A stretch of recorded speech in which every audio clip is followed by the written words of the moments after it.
దక్షిణ అయోధ్యగా పేరుగాంచిన భద్రాద్రి రామయ్య సన్నిధిలో శ్రీ సీతారామచంద్ర స్వామి వారి కళ్యాణానికి సర్వం సిద్ధమైంది. రాముల వారి కళ్యాణం తిలకించేందుకు రాష్ట్ర నలుమూల నుంచి కాకుండా దేశ నలుమూల నుంచి కూడా భక్తులు వస్తున్న నేపథ్యంలో ఏర్పాట్లు ముమ్మరం చేశారు. ఈసారి వేసవికాలం ఎండలు అధికంగా ఉండడంతో స్వామివారి కళ్యాణం కోసం వచ్చే భక్తులకు ఇలాంటి అసౌకర్యం ఏర్పడకుండా చలువ పందిలు, తాగునీటి వసతి సౌకర్యం ఏర్పాటు చేశామంటున్న భద్రాచలం శ్రీ సీతారామచంద్ర స్వామి దేవాలయ ఈవో రమాదేవితో మా భద్రాద్రి కొత్తగూడెం జిల్లా ప్రతినిధి Srinivas face to face. Bhadradri Kothagudem జిల్లా భద్రాచలంలో ఉన్నటువంటి దక్షిణ అయోధ్యగా పిలువబడుతున్నటువంటి భద్రాద్రి శ్రీ సీతారామచంద్ర స్వామి వారి ఆలయం కళ్యాణోత్సవానికి సర్వాంగ సుందరంగా తీర్చిదిద్దడం జరిగింది. ఈ యొక్క భక్తులు వచ్చేటువంటి భక్తులకు ఏ విధమైన అసౌకర్యం కలగకుండా ఇక్కడ వేసవికాలం కావడంతో ఈ యొక్క ఎండలకు తట్టుకునే విధంగా భక్తులకు పూర్తి సౌకర్యాలు ఏర్పాటు చేసినటువంటి నేపథ్యంలో ఇక్కడ ఆలయ ఈవో రమాదేవి మేడం గారు మనతో పాటు ఉన్నారు. ఇక్కడ చేసినటువంటి ఏర్పాట్ల గురించి పూర్తి వివరాలు అడిగి తెలుసుకుందాం. నమస్తే మేడం. జై శ్రీరామ్. ఇప్పుడు రేపు 16-17 తేదీల్లో జరిగేటువంటి ఈ యొక్క శ్రీరామనవమి ఉత్సవానికి ఇక్కడ భక్తులకు ఏ విధమైన అసౌకర్యం కలగకుండా ఏ విధమైన చర్యలు తీసుకున్నారు, ఇక్కడ కళ్యాణోత్సవానికి ఎవరెవరు ప్రముఖులు రాబోతున్నారు చెప్పండి మేడం. జై శ్రీరామ్. శ్రీ సీతారామచంద్ర స్వామి దేవస్థానంలో ప్రతి ఏటా ఈ యొక్క తిరుకళ్యాణ బ్రహ్మోత్సవాలు జరుగుతాయి. ఈ సంవత్సరం అత్యంత ఘనంగా వైభవంగా మనం జరుపుకోవాలనే ఉద్దేశంతో మనం ఇక్కడంతా కూడా ఇప్పుడు ఈ సంవత్సరం మనం 25 మార్చి నుండే తలంబ్రాలు కలపడం కానీ, పెళ్లి కొడుకుని చేయడం కానీ, పసుపు కొట్టడం కానీ ఇవన్నీ స్టార్ట్ చేశాము.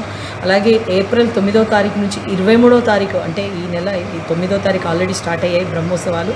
అందులో 9 నుంచి 23లో మనకు 3 ముఖ్యమైనటువంటి రోజులు.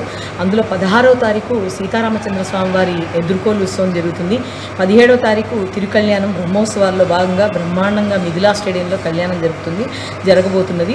అలాగే మరి మహాపట్టాభిషేకం మరుసటి రోజు అనగా 18వ తారీఖు మనకు ఈసారి ఎలక్షన్ కోడ్ ఉండడం వల్ల ప్రభుత్వం తరఫున మనకి ఇప్పటివరకు వచ్చిన సూచనల మేరకు మనకు బ్రహ్మోత్సవాల్లో భాగంగా మనకు 16 ఎదుర్కోళ్ళకు కానీ లేదా రెండో రోజు మనకు ఏదైతే బ్రహ్మోత్సవాల్లో కళ్యాణం జరుగుతుందో ఆ రోజు చీఫ్ సెక్రటరీ వారి దంపతులు వచ్చే అవకాశం ఉన్నది. పట్టు వస్త్రాలు, ముత్యాల సమర్పణ వారి ద్వారా జరుగుతుందని మాకు ఇంతవరకు తెలిసి ఉన్నది.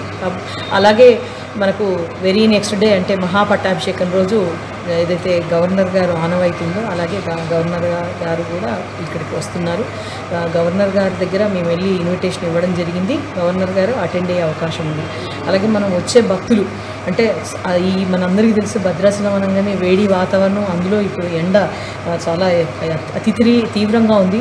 మేము గత 3 నెలల నుంచి ఈ కార్యక్రమాలకు సంబంధించినటువంటి ఉత్సవాలకు సంబంధించినటువంటి ఏర్పాట్లన్నీ కూడా చేసుకోవడానికి ప్రయత్నం చేస్తున్నాము.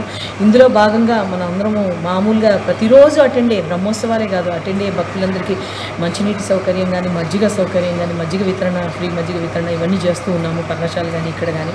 అలాగే ఇప్పుడు బ్రహ్మోత్సవాలకు సంబంధించి పెద్ద ఎత్తున మనందరికీ తెలుసు వచ్చే భక్తులందరికీ మంచినీటి సౌకర్యం ఇవ్వడం. మంచినీటి సౌకర్యం అనగానే మన భద్రాద్రి జలప్రసాద 5 ప్లాంట్లు ఉన్నాయి, పర్ణశాలతో కలిపి 6 ప్లాంట్లు ఉన్నాయి. ప్యూరిఫైడ్ వాటర్ని మనం అందజేస్తున్నాం. అలాగే వారికి దగ్గరికి వెళ్ళి భక్తులకు కావాల్సినటువంటి మంచినీటిని కూడా అందజేస్తున్నాం, మజ్జిగను కూడా అందజేస్తున్నాము. అలాగే మనకు వచ్చే భక్తులందరూ కూడా నీడలో రావాలనే ఉద్దేశంతో మనం అందరం కూడా గుడి చుట్టూతా అంటే తడకలతో పందిళ్ళు కానీ లేదా అలాగే వైట్ పండాల్స్ వేయడం కానీ, గుడి చుట్టూతా, స్టేడియం చుట్టూతా మరియు మెయిన్ రోడ్ దగ్గర నుంచి మొదలు పెడితే ఆర్చ్ గేట్ దగ్గర నుంచి మనం గుడికి వచ్చే దారిలో మధ్యలో మీరు అందరూ చూశారు. ఇప్పటిదాకా కూడా ఆ ఏర్పాట్లు గావించుకున్నాము. అలాగే వాళ్ళకు అకామిడేషన్ అనేది కూడా కొంతమందికి తాత్కాలిక అకామిడేషన్ అనేది ఆ రోజుకి మనం ఏర్పాటు కూడా చేస్తున్నాము. విస్తా కాంప్లెక్స్ కానీ, గోదావరి ఒడ్డున కానీ అది కూడా చేస్తున్నాము. ఇలా అకామిడేషనే కాకుండా ఇవన్నీ కాకుండా మనం మంచినీటి సౌకర్యం కాకుండా వారు వచ్చే భక్తులకు మహాప్రసాదాన్ని, అన్నదానాన్ని కూడా వారికి అందుబాటులో ఉంచి అన్లిమిటెడ్గా ఎంతమంది భక్తులు వచ్చినా కూడా మనం చేయడానికి మనం అన్నీ చేసుకున్నాము. అలాగే మనకు కలెక్టర్ గారి ఆధ్వర్యంలో ఈ బ్రహ్మోత్సవాలకు వారి ఆధ్వర్యంలో 3 మీటింగ్స్ జరిగాయి. ఆల్ డిపార్ట్మెంట్ కోఆర్డినేషన్తో వారి ద్వారా కూడా మంచినీటి ఏర్పాటు కానీ, స్టేడియంలో కానీ మిగతా ఏర్పాట్లన్నీ కూడా మనం స్టేడియంకి సంబంధించిన 24 సెక్టార్లో కూడా అన్ని డిపార్ట్మెంట్ వాళ్ళు ఉండి దగ్గరుండి చూసుకునే విధంగా మనం ఏర్పాటు చేసుకుంటున్నాం. భద్రాద్రి కొత్తగూడెం జిల్లా రాములవారి సన్నిధిలో రేపు 17వ తేదీన జరగనున్నటువంటి ఈ యొక్క కళ్యాణానికి వచ్చేటువంటి భక్తులకు ఏ విధమైన అసౌకర్యం ఏర్పడకుండా పూర్తి స్థాయిలో ఎండలను తట్టుకునే విధంగా చలువ పందిళ్ళు, మజ్జిగ, అలాగే మంచినీటి సౌకర్యం ఏర్పాటు చేయడం జరిగింది.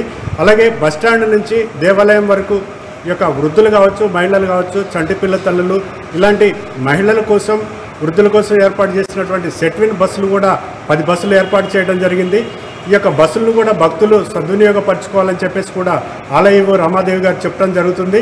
అలాగే భక్తులకు ఏ విధమైన అసౌకర్యం ఏర్పడకుండా ఈ వేసవిలో, మండు వేసవిలో ఏర్పాటు చేసినటువంటి యొక్క ఈ మెడికల్ డిపార్ట్మెంట్ కూడా, అంటే అత్యవసర పరిస్థితుల్లో ఎవరికైనా అనారోగ్యం ఏర్పడినట్లయితే ఆరోగ్య శాఖ నుంచి కూడా సహాయ సహకారాలు తీసుకొని హెల్త్ క్యాంపుల లాగా ఏర్పాటు చేయడం జరిగిందని చెప్పేసి కూడా చెప్తున్నారు.